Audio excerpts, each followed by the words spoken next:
Welcome, everybody. It is fabulous. Welcome to our GS1 UK 2016 Healthcare Conference. I'm staggered that in this room today and tomorrow there will be over 350 different people. There's a phenomenal attendance and a testament to the programme and the hard work of very, very many people.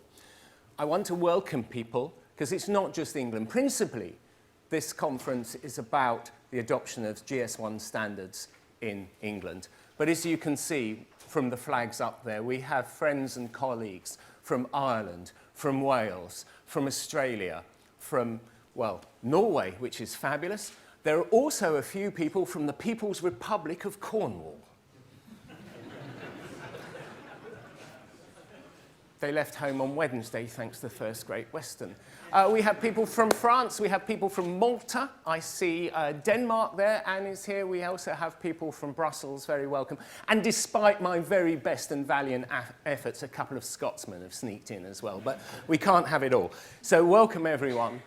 And I wanted to start by saying, what is the imperative? And the US as well. I'm sorry we forgot the US. Our colleagues from Johnson & Johnson from the US as well. I wanted to start with, why are we here? And I'm going to make an apology because some of you will have seen this very short 1-minute clip before, but actually it still sums it up, and it's from the Secretary of State last June in the NHS Confederation. It is just wrong that once a week, somewhere in the NHS in England, we put the wrong prosthesis onto someone.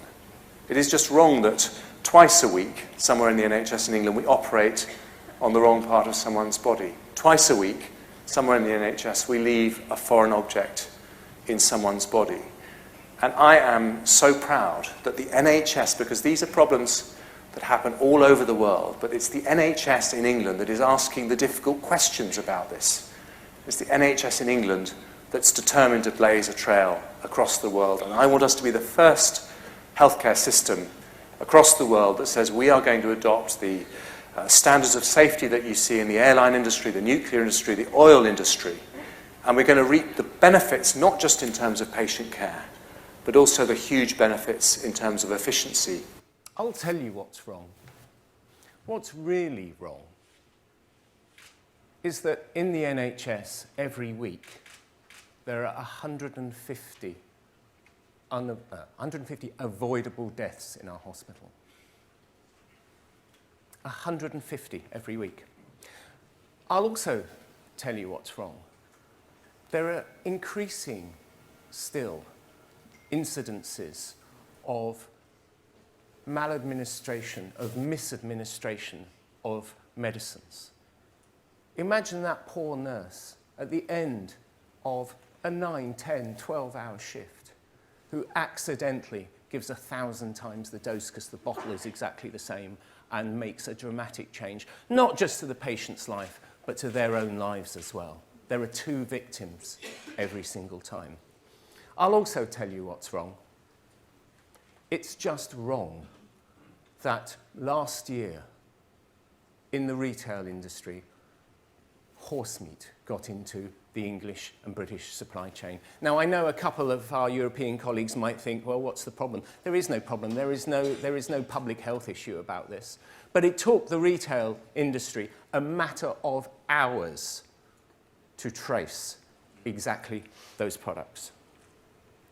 And what is just wrong is that it's 4 years since the PIP breast implant scandal, and 30,000 women today are still unsure which breast implants they have.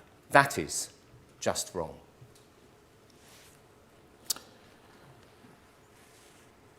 Retail, you'll hear this over the next couple of days, is an important stake in the ground for GS1 standards. 40 years ago, retail adopted GS1 standards. Why did they do it? Simple. They did it to remove the laborious task of actually putting a price on every single product, price level. And so it was actually labour saving. It was operational efficiencies that drove retail to adopt GS1 standards. But 40 years later, that's not why they do it.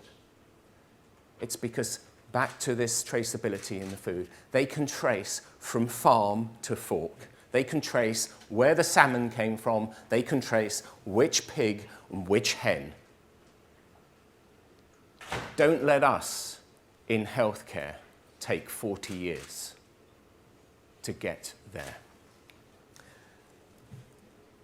I have 3 kind of key messages for you guys today for the team, and 3 things I want you to do. The first of all, my first takeaway is around these next 2 days. We are honoured, and I am privileged that we have so many brilliant people here sharing their experiences of GS1. We have a number of masterclasses running 4 times by people, healthcare professionals, telling you what they have done in their individual hospital. Please make sure you go and see those. We have some brilliant supplier and solution provider solutions running at lunchtime. Please go visit those, because actually the beauty of GS1 standards is it delivers patient safety, regulatory compliance, and operational efficiency. So that's the first one. Enjoy the 2 days. Question, please, the presenters. Ask questions. If you've got a little niggle in the back of your mind as to whether or not that's the right thing to do, ask them. Let's challenge. The second thing I want to talk about is about the scale of this program. You may be thinking of all my priorities, whether I'm a solution provider, whether I'm a supplier into the industry, or I'm a healthcare provider in a hospital. You may be thinking of all the things I have to worry about. Is this really that important? Well, it is, actually. And this slide that you see up here represents the journey in under 2 years of all the things that have happened since the e-procurement mandate was published. We've had general elections, we've had all sorts of other issues, we've had a reorganisation at the Department of Health. But the phenomenal amount of work that has gone on has ended up delivering us a significant investment by the Department of Health into the NHS to prove the value and demonstrate, I mustn't say prove, demonstrate the value of these standards. And this has been done with the support of a senior team in the Department of Health, but has actually been delivered by a very small team that now has grown to the size of 6. And that team is led brilliantly by Steve Graham. Steve, you're over there, I think. Would you stand up, please? Steve didn't know I was going to do this. Steve has done a brilliant job. And also Owen, please, who looks after, from the trust perspective. Owen, thank you very much. And Frankie, who looks after the supplies. Guys, you've done a brilliant job. There's a lot more work to do, but well done. Thank you very much indeed. So my final piece of message that I want to get across to you is around the support this program is receiving. Duncan said to me earlier, Glenn, people keep saying to me, why are so many people here? And I tell them it is because of the support that the system is giving. Very shortly, Pat Mills, the commercial director of the Department of Health, will come up here and give you his view. Tomorrow, the keynote tomorrow is from Lord Pryor, the Minister for NHS Productivity. On this stage, you'll see Deputy Chief Executives of Hospital, you'll see a Chief Pharmacist, you will see a Finance Director, a Clinical Director of Surgery, 2 Chief Nurses, and amongst other people as well, we'll have the Chair of the General Medical Council, and wrapping us up, the regulator NHS Improvement.